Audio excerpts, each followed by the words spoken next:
نحمده ونصلي على رسوله الكريم أما بعد قال الله تعالى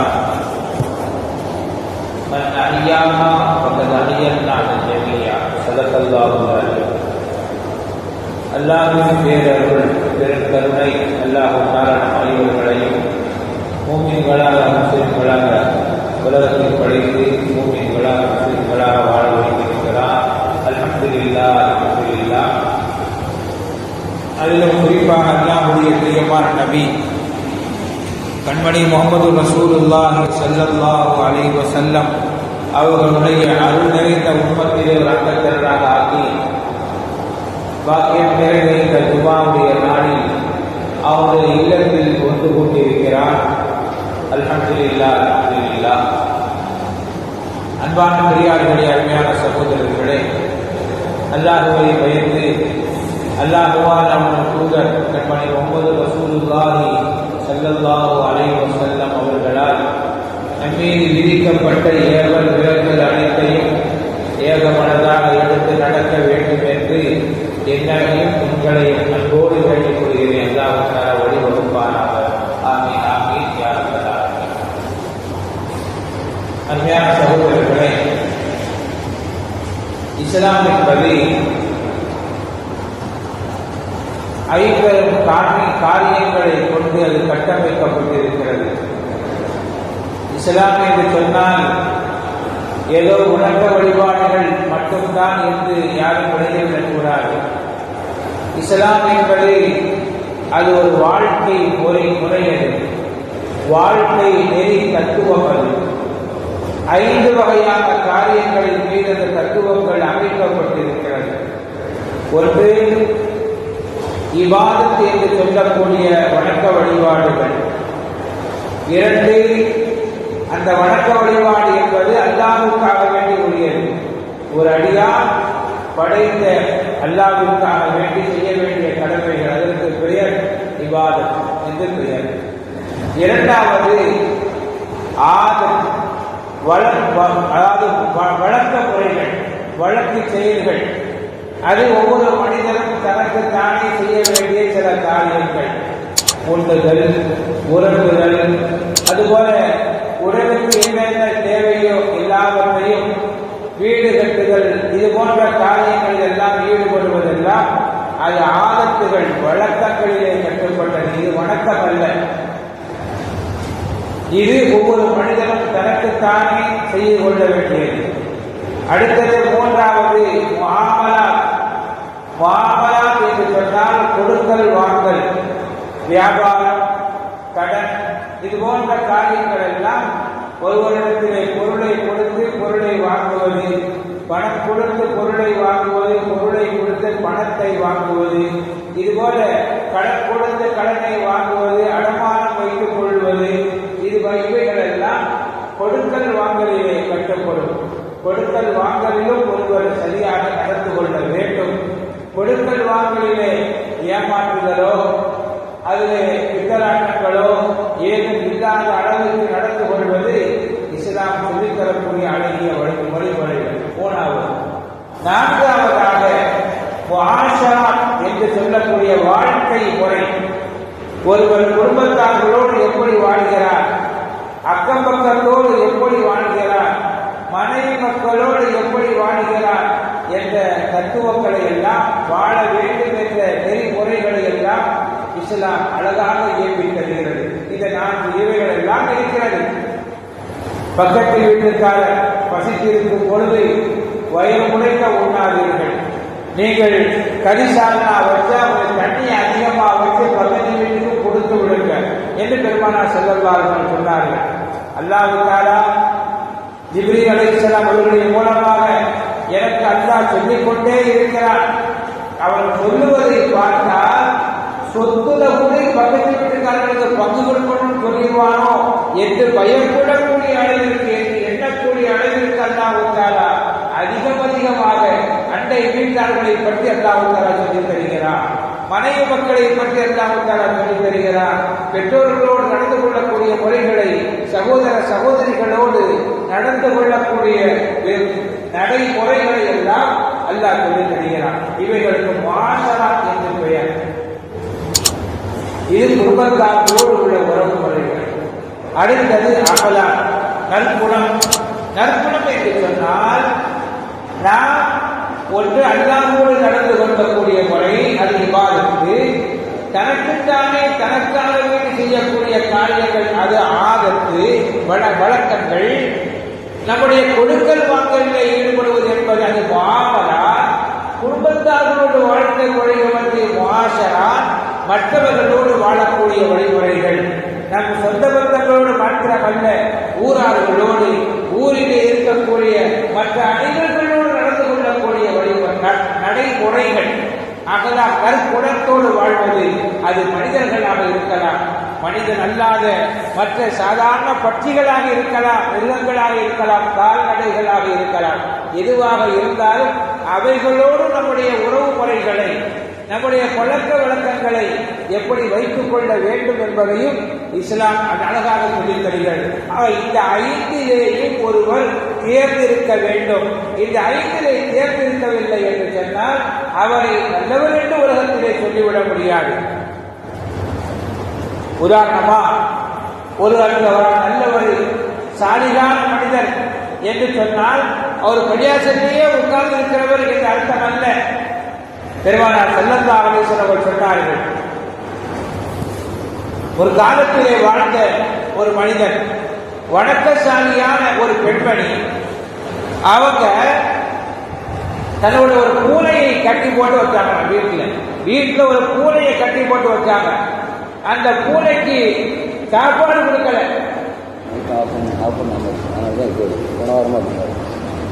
வீட்டுல சாப்பாடு கொடுக்கல, இவங்களும் சாப்பாடு கொடுக்கல. அந்த பூனை அதுவா போய் உணவை போய் தேடிக்கொள்ள வேண்டும் என்ற அடிப்படையில் அதையும் அவருக்கும் விடல. அதனால் அந்த பெண் நரகத்திற்கு சென்றாள் என்று பெருமானார் ஸல்லல்லாஹு அலைஹி வஸல்லம் சொன்னார்கள். ஒரு தவறான நடத்தையுடைய ஒரு ஆணும் ஒரு பெண்ணும், ஒரு பெண்ணு ஒரு நாய்க்கு சாதாரண ஒரு நாய்க்கு உணவளித்ததினால, தண்ணி கொடுத்ததினால அந்த தவறான நடத்தையுடைய ஒரு பெண் சொர்க்கத்திற்கு சென்றாள் என்று பெருமானார் ஸல்லல்லாஹு அலைஹி வஸல்லம் சொன்னார்கள். ஆக சகோதரர்களே, அப்போ கால்நடைகளிடத்திலும் கூட நற்குணத்தோடு நடந்து கொள்வது இருக்கிறது. இது ஒரு உயர்ந்த பண்பாடு. அல்லாமா ரஸானி இமாம் ரஹ்மத்துல்லாஹி அலைஹி உலகம் அறிந்த மேதை, எல்லா துறைகளிலும் கால் பதித்தவர்கள், மிகப்பெரிய அவர்கள் ஆளி, பல்லாயிரக்கணக்கான மாணவர்களுக்கு அவர்கள் ஆசிரியர்களாக இருந்திருக்கிறார்கள். பல்லாயிரக்கணக்கான முரீத் என்று சொல்லக்கூடிய சீடர்களுக்கு குருவாக, ஷேகாக இருந்திருக்கிறார்கள். ஆயிரக்கணக்கான கிதாபுகளை எழுதி குவித்திருக்கிறார்கள். அப்பேற்பட்ட மேதை அவர்கள் வஃபாத்தாகிவிட்டார். வஃபாத்தானதற்கு பிறகு அவர்களுடைய ஒரு மாமனிதர், ஒரு பெரியவர் கனவிலே காண்கிறார்கள். உங்களை அல்லாஹ் எவ்வாறு நடந்து கொண்டான், உங்களிடத்தில் அல்லாஹ் எப்படி நடந்து கொண்டான் என்று விசாரிக்கிறார்கள். கனவுல இறந்து போனதுக்கு பிறகு அல்லாஹ் எங்களை நல்லபடியாக நடந்து கொண்டான் என்று பதில் சொல்றாங்க. என்ன காரணத்தை கொண்டு அல்லாஹ் உங்களை மன்னித்தான்? நீங்க செய்த அமல்களை கொண்டா, நீங்கள் செய்த வணக்க வழிபாடுகளை கொண்டா, நீங்க போதித்த போதினா முறைகளை கொண்டா, அல்லது எழுதிய கிதாபுகள் வாலியமாக இருக்கிற அவைகளை கொண்டு அல்லாஹ் உங்களை மன்னித்தாரா என்றால் அவர்கள் ஒரு கருத்தை சொன்னார்கள். இல்லை, அதை கொண்டெல்லாம் அல்லாஹ் என்னை மன்னிக்கவில்லை. ஒரே ஒரு காரணம், ஒரு நாள் நான் கிதாபு எழுதிக்கிட்டு இருந்தாங்களா ரஸானி இமாம் ரஹ்மத்துல்லாஹி அலைஹி. இப்ப இருக்கிற மாதிரி பேனா கிடையாது. இப்ப ரீபிரிண்ட் பேனா வேகமா எழுதி போட்டு போயிடுறோம். இப்ப பேனா கூட கிடையாது, எல்லாம் கம்ப்யூட்டர்ல தட்டுறோம். அதுல என்ன ஷார்ட்டா வந்துருச்சு, வாயால சொன்னாலே ஆட்டோமேட்டிக்கா எழுதுது. அந்த மாதிரிலாம் பல மாடல்களை கண்டுபிடிச்சு வந்துட்டாங்க. மக்களை எழுத்துத்துறை இல்லாத அளவிற்கு எந்த அளவிற்கு மக்களை சோம்பேறியாக ஆக்கணுமோ, யாரோ ஒருவர் முன்னேறுகிறார், எல்லா மக்களும் சோம்பேறியா போயிடுறாங்க. அந்த மாதிரி சில நிறைய சாதனைகளை கொண்டு வந்துட்டாங்க. அப்ப கசாலிமார் அந்த காலத்துல எப்படி இருந்துச்சுன்னா, குச்சி நம்முடைய பெரியவர்களோடு பார்த்து இருப்பார்கள். ஒரு குச்சியை மையில முக்குவாங்க, அதை எழுதுவாங்க, திருப்பி முக்குவாங்க, எழுதுவாங்க. இப்படித்தான் ஆரம்ப காலத்தில் எழுதியிருக்கிறது. அந்த மாதிரி நான் முக்கி எழுதி கொண்டு இருந்தேன். திடீர்னு நான் யோசனை பண்ணிட்டே இருந்தேன். ஏதோ ஒரு செய்தி எழுதுவதற்காக வேண்டி யோசனை செய்தேன். யோசனை செய்யும் போது கையை அப்படியே வச்சிருந்தேன். கசாலிமார் சொல்றாங்க, கையை அப்படியே வச்சிருந்தேன். அந்த குச்சியில் உள்ள இங்கு மை இருக்கு இல்லையா, அந்த மையை குடிப்பதற்காக மட்டும் ஒரு ஈ வந்து அதை நினைச்சாங்க. நான் எழுத ஆரம்பிக்கும் போது பார்த்த ஈ நிற்குது, சரி ஈ குடிக்குது என்பதற்காக வேண்டி நான் அப்படியே கையை வச்சுக்கிட்டே இருந்தேன்.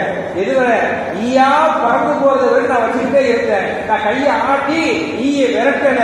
அதனால அல்லாஹ் சொன்னா, அன்னைக்கு ஒரு ஈக்காக வேண்டி கொஞ்ச நேரம் நீ வெயிட் பண்ணியப்பா, காத்திருந்திய, ஈக்கு உணவு கொடுத்தியா இல்லையா, அதனால ஒரு மன்னிச்சு விட்டாரு அல்லாஹ் சொல்லிட்டான். யார் சொல்றா? அல்லாமா கஸாலி ரஹ்மத்துல்லாஹி அலைஹி மிகப்பெரிய மேதை சொல்லுகிறார்கள்.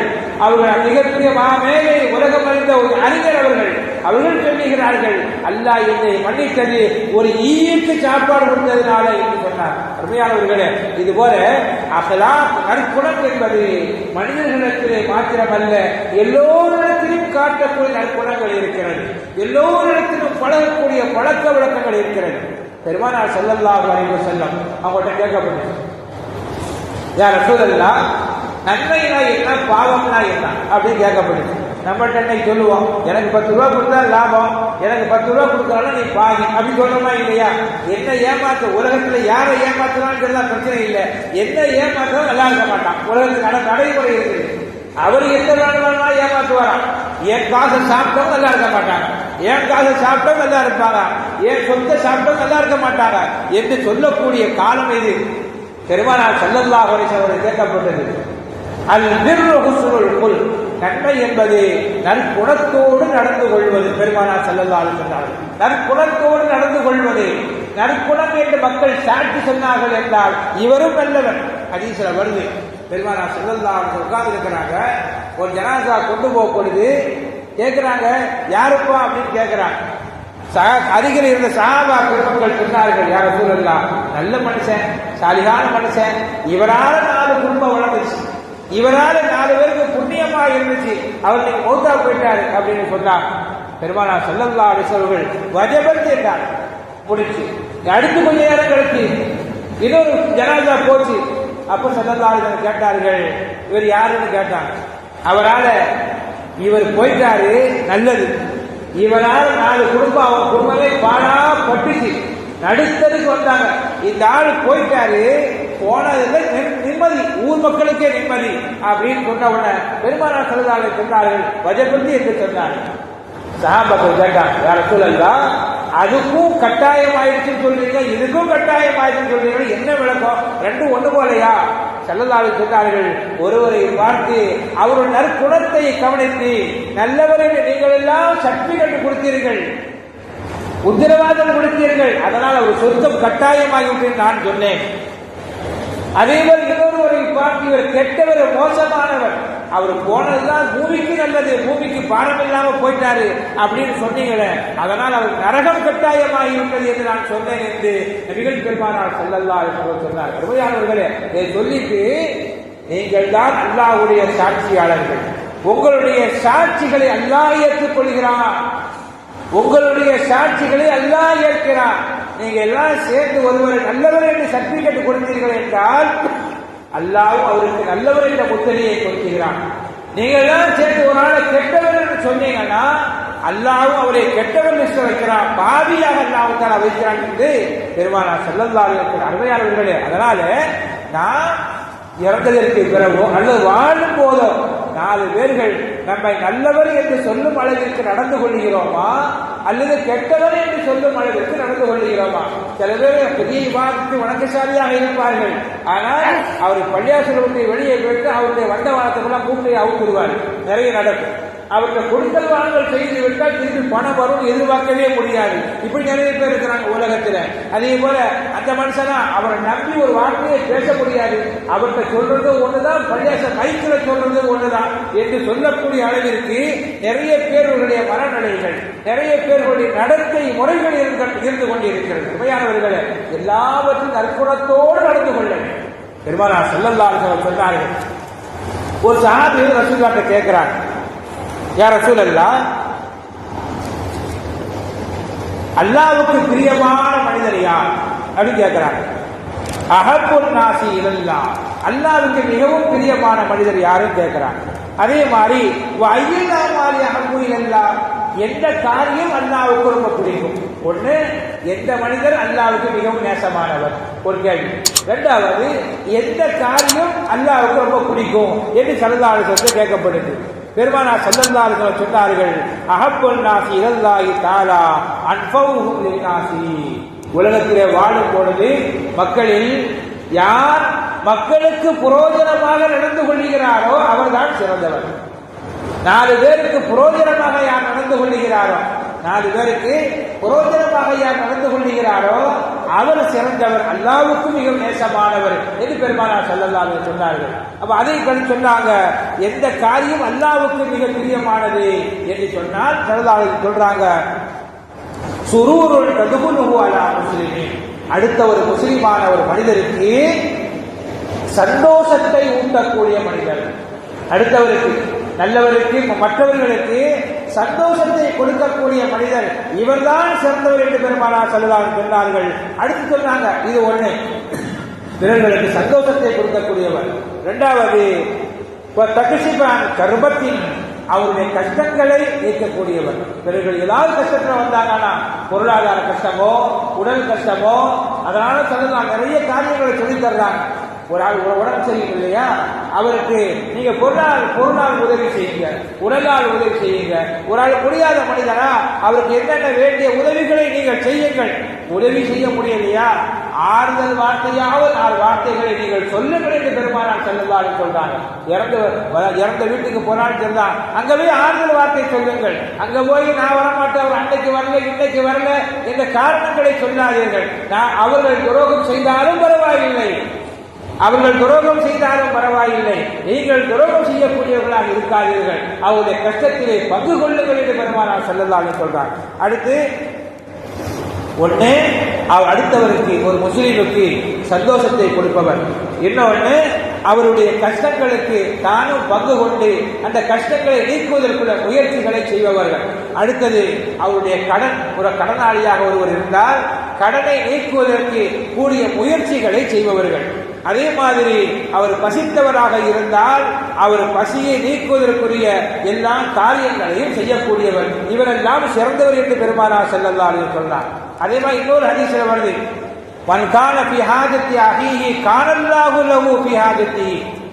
யார் தன்னுடைய சகோதரனா கூட பிறந்த சகோதரர் என்ற மாத்திரம் அல்ல, தன்னுடைய சகோதரர் என்றால் இஸ்லாமிய சகோதரர், ஒரு சகோதரனுடைய தேவையை நிறைவேற்றுவதிலே இவர் முனைப்பு காட்டினால், ஒரு முக்கியத்துவம் கொடுத்தால், அல்லாஹ் தஆலா இவருடைய தேவைகளுக்கு அல்லாஹ் பொறுப்பேற்றுக் கொள்கிறார். பிறருடைய தேவைக்கு இவர் முக்கியத்துவம் கொடுத்தால், தேவையுள்ள ஒரு மனிதரை அவருக்கு தேவைகள் நிறைவேற்றி இவர் கொடுத்தார் என்றால் அல்லாஹ் தஆலா இவருடைய தேவைகளை நிறைவேற்றி தருகிறான். அதே மாதிரி அவன் ஃபர்ரஜ அன் முஸ்லிமின் கர்பத்தன் ஃபர்ரஜல்லாஹு அன்ஹு பிஹா கர்பத்தன் கர்பத்தின் யௌமல் கியாமா. ஒரு கஷ்டத்தை நீக்கினான் துனியாவிலே ஒரு கஷ்டத்தை, ஒரு இஸ்லாமிய சகோதரர்களுடைய கஷ்டத்தை ஒருவர் நீக்கினால் அல்லாஹ் தஆலா நாளை மறுமை நாளிலே அவருடைய கஷ்டங்களை நீக்குகிறான் என்று பெருமானார் ஸல்லல்லாஹு அலைஹி சொல்றாங்க. வேறொரு ஹதீஸ்ல வருது, வமன் சத்தர முஸ்லிமன், ஒரு முஸ்லிம் ஒரு குறை செய்து விட்டான். இன்னைக்கு நம்ம எல்லாருடைய நிலைமைகள் என்ன, பெரும்பான்மை நிலைமை என்னன்னா, எல்லாருடைய வாழ்க்கையிலும் பிளஸும் இருக்கும் மைனஸும் இருக்கும், நல்லதும் இருக்கும் கெட்டதும் இருக்கும், புரோஜனமானது இருக்கும் கெட்டதும் இருக்கதான் செய்த வாழ்க்கையில.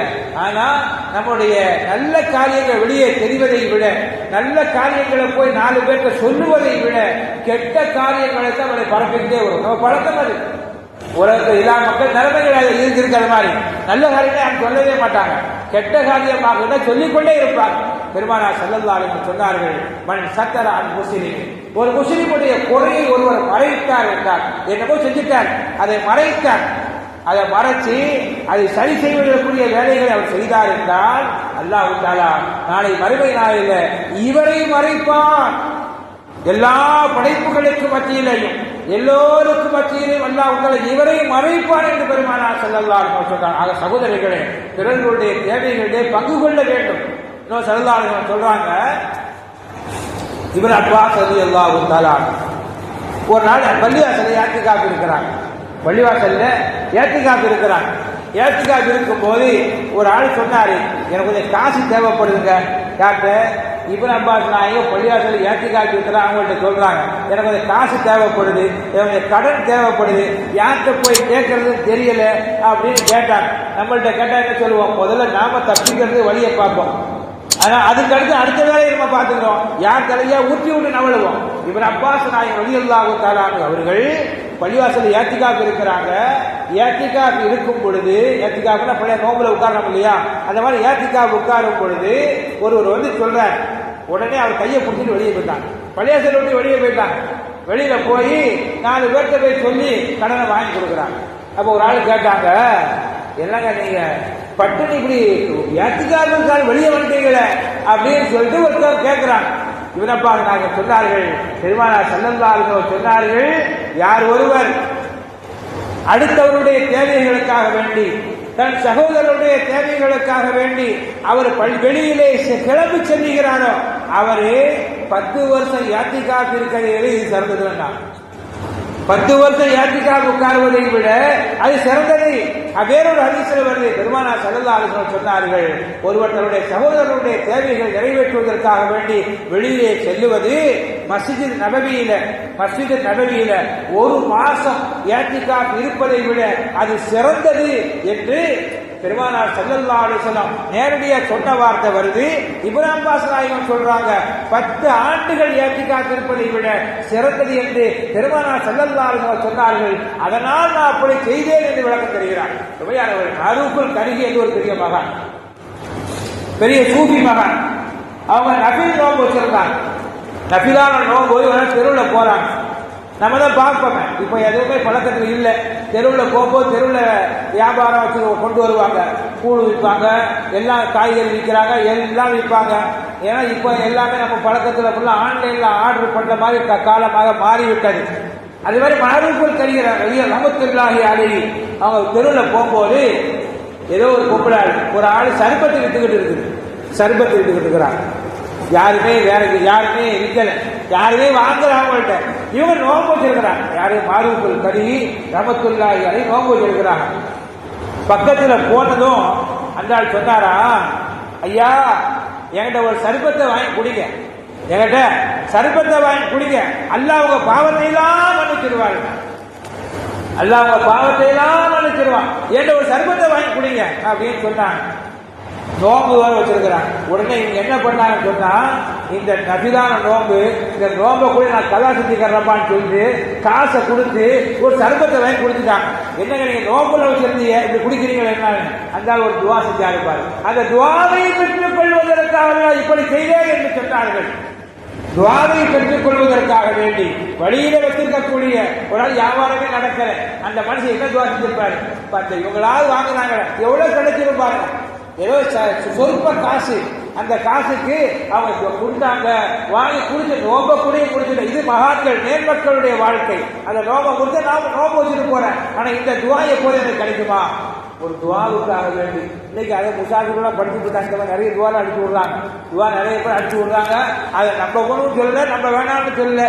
இருந்தாலும் வெளிரங்கத்திலே பார்ப்போம், அவர் துவா செய்யட்டுமே. அருமையானவர்கள், அதனால பெரியவர்கள் சொல்லித் தருகிறார்கள், நீங்க வீட்டு வாசல்ல வீட்டுக்கு ஆங்காங்கே கடைகள்ல வச்சிருக்கக்கூடியவங்கள்ட்ட போய் வாங்குங்க. அது அவங்களுக்கும் புரோஜனமாக இருக்கும். ஆன்லைன்ல தான் எல்லாரும் இன்னைக்கு ஆன்லைன்ல வாங்கினா 10 ரூபா கம்மின்னு நினைக்கிறோம். ஆனா 10 ரூபா கம்மியை விட அக்கம் பக்கத்தில் இருப்பவர்களுடைய உதவிக்கரமாக ஆகிடும். யாரோ ஒரு முதலாளி அதை பெற்றுக் கொள்கிறார், யாருன்னே தெரியல முதலாளி. அந்த முதலாளி மூலம் நமக்கு என்ன லாபம் கிடைக்கும்னு தெரியல. ஆனா ஏதோ ஒரு சின்ன லாபம் 10 ரூபாய்க்காக வேண்டி நாம நிறைய துவாக்களை நம்ம கண்ணு முன்னாடி வச்சிருக்கிறவங்க, கண்ணு முன்னாடி வியாபாரம் பண்றாங்க. அவங்க அது ஏழைப்பட்ட மக்கள், அவங்களா உழைச்சி அவங்களா கொண்டு வந்து வியாபாரம் பண்றாங்க. அவர்களிடத்தில் வாங்குவதன் மூலமாக கடைகளிலே நம்ம சுத்தி வட்டாரத்தில் இருக்கக்கூடிய கடைகளிலே வாங்குவதன் மூலமாக அந்த கடையில் உள்ளவர்களுக்கு மத்தியில் வியாபாரம் மட்டுமல்ல, நமக்கு மத்திய அன்பும் பரஸ்பரமும் உண்டாகுது. யாரோ ஒரு இடத்திலே வாங்குவதை விட இப்படி செய்வதுதான் சிறந்தது. அருமையானவர்களே, இன்னும் சொல்ல போனா நம்ம சமுதாயம் அடுத்தவர்களுக்கு அகலாக்கை காட்டுவதிலே, நற்குணத்தை காட்டுவதிலே நம்மை நீங்கிய ஒருவரை எங்கே உலகத்தில் பார்க்கவே முடியாது. யாரு என்று பார்க்கவில்லை. கொரோனா காலத்திலும் கூட இறந்தவர் யார் என்று பார்க்கல, மதத்தை பார்க்கவில்லை, ஜாதியை பார்க்கல, யாருன்னு பார்க்கல. யாராக இருந்தாலும் அனைவர்களுக்கும் உதவி செய்ய வேண்டும் என்று சொந்த பந்தங்கள் கூட ஓடிய காலத்திலும் கூட ஓடி போய் பக்கத்தில் நின்று உதவி செய்த சமுதாயம் நம்முடைய சமுதாயம், மறக்க முடியாது. அல்லாஹ் அதனால் நம்மை உயர்த்திக் கொண்டே இருப்பார். அதுபோல தற்போது நடந்த அந்த பெரிய வயநாடு விபத்திலே கூட எத்தனையோ மக்கள் யார் எவரும் பார்க்கல, சமுதாய மக்கள் அதிகமாக அந்த பெரிய கஷ்டங்களை எடுத்துக்கொண்டு அவர்கள் உதவி செய்து கொண்டு இருக்கிறார்கள். தற்சமயத்தில் ஒரு சம்பவம் நடக்குது, நம்ம எல்லாம் கேள்விப்பட்டிருப்போம், மீடியாக்கள் எல்லாம் பார்த்திருப்போம். பங்களாதேஷ்ல அங்குள்ள பிரதமரை தப்பிச்சு ஊரை விட்டு ஓடி போயிட்டாங்க. அங்குள்ள பிரதமர் அங்குள்ள பிரச்சனையை தாங்க, என்னவோ பிரச்சனை, அது நம்ம நுழைய வேண்டிய அவசியம் இல்லை. அவங்க தப்பிச்சு போயிட்டாங்க. ஊரே கலவர கோலமா இருக்கு. அங்குள்ள பள்ளிவாசல்ல அங்குள்ள ஊர் தலைவர் அலோன்ஸ் பண்றாங்க. அந்த ஊர் தலைவர் என்ன அலோன்ஸ் பண்றான்னு சொன்னா, அன்பானவர்களே எல்லாரும் யாரும் பயப்படாதீங்க, இங்க முஸ்லீம்கள் நிறைய இருக்கக்கூடிய இடம். அங்க பங்களாதேஷ்ல வந்து முஸ்லீம்கள் அதிகமாக இருக்கக்கூடிய இடம், மற்ற சமுதாய மக்கள் கம்மியாக இருக்கக்கூடியவர்கள். அதனால யாரும் நீங்க பயப்படாதீங்க. சிறுபான்மை சமுதாயம் என்று நமக்கு பாதுகாப்பு இல்லை என்று யாரும் பயந்து விடாதீர்கள். உங்களுடைய வழிபாட்டு தலங்களுக்கு நாங்கள் பாதுகாப்பாக இருக்கிறோம், உங்களுடைய வீடுகளுக்கு நாங்கள் பாதுகாப்பாக இருக்கிறோம் என்று இஸ்லாமிய சமுதாய மக்கள், முஸ்லீம்கள் அவர்களுடைய பள்ளிவாசல், அவர்களுடைய வணக்கத்தலங்களிலே கோயில்களில் போய் பாதுகாப்பு இருக்கிறாங்க. வீடியோக்கள்லாம் வந்துகிட்டு அவங்களுடைய வீடுகளில் போய் பாதுகாப்பாக இருக்கிறார்கள். அவங்க நெருக்கடியாக இருந்தால் வாருங்கள் பள்ளிவாசல்கள் கூப்பிடுறாங்க. வயநாட்டில் கூட ஒரு சம்பவம் நடக்குது. இப்போ சம்பவம் என்னன்னு கேட்டா, சில வருடங்களுக்கு முன்னால் ஒரு ஊர்ல ஒரு பள்ளிவாசல் கட்டணும் அப்படின்னு சொல்லி அந்த ஊர் மக்கள் எல்லாம் கையெழுத்து வாங்கியிருக்கிறாங்க. பள்ளிவாசல் கட்ட ஊர் மக்கள் அனுமதி கொடுக்கணுமா இல்லையா, அதை கையெழுத்து வாங்குறாங்க. அங்க ஊர் பொம்பளை, அது ஏன் ஊர்ல பள்ளிவாசல் வரக்கூடாது, ஒரு ஊர்ல ஏன் ஊர்ல பள்ளிவாசல் வரக்கூடாது, அது என்ன நாங்கள்லாம் அந்த மதத்து மக்கள் இங்க என்ன ஒரு பள்ளிவாசலை கொண்டு வைக்கிறது, கையெழுத்து போட மாட்டேன்னு சொல்லிட்டாங்க. இது சில ஆண்டுகளுக்கு முன்னால் நடந்த சம்பவம் அது. ஆனா இப்ப சமீபத்தில் நடந்த அந்த விபத்துல எல்லாரும் வீட்டை கூட்டிட்டாங்க. யாரு வீடு எங்க இருக்குன்னு தெரியல, ஆனால் எங்கோ ஒரு ஒலி கேட்குது மைக்கில. பள்ளிவாசல இன்வெர்டர் வச்சிருக்கிறாங்க. அதனால பள்ளிவாசல சத்தம். யாராக இருந்தாலும் வீடுகள் அசாதாரண நிலை ஏற்பட்டு விட்டது, நிலச்சரிவு ஏற்பட்டு விட்டது, எல்லோரும் பள்ளிக்கு வாருங்கள், அது மத பேதம் இல்லை, வித்தியாசம் இல்லை, எல்லோரும் பள்ளிக்கு வாங்க என்று அழைத்தாங்க. பள்ளிவாசல் அவங்களுடைய இமாம் அழைக்கிறார்கள். அந்த சத்தத்தை கேட்டு இந்த பொம்பளை, அது முஸ்லீமே கிடையாது, தான் பிள்ளைய புரிஞ்சுக்கிட்டு அவ எங்கேயும் சத்தம் கேட்குது, பள்ளிவாசல்ல கூப்பிடுறாங்க, அங்க நாமெல்லாம் போலாமா என்று யோசிக்கிறாங்க.